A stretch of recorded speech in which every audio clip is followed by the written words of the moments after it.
বাচনে ভৰ্তি হৈ আছে।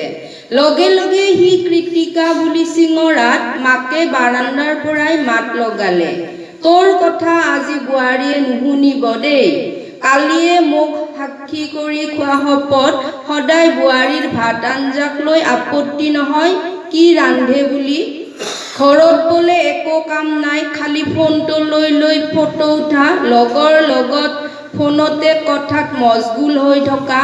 আজি অফিচ বন্ধত এইখিনি কাম নিজে কৰিবি বুলি শপত লৈছিলি যে, পাহৰি নাযাবি।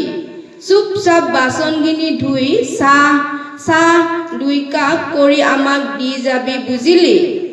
মাকৰ কথাত সি আৰু কৃতিকাক মাতি লাভ নহ'ব বুলি ভাবি তাড়াতাড়ি বাচন ধুই সামৰি থোৱাৰ সময়তে সি কিবা কঁকালখন কেঁচাতকৈ উঠা যেন অনুভৱ কৰিলে। বহু সময় থিয় হৈ বাচন ধোৱাৰ কাৰণে এইবাৰ সি লেকেচিয়াই চাহ পগোৱাত লাগিল।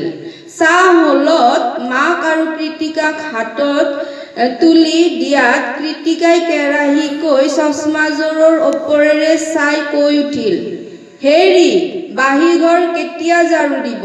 যাওক, ঝাৰু লওক আৰু চাফা কৰক। বিচনাখন পাৰি থবলৈ নাপাহৰিব কিন্তু, কৈ চুৰুপ চুৰুপ কৰি দুয়ো চাহ খোৱাত লাগিল।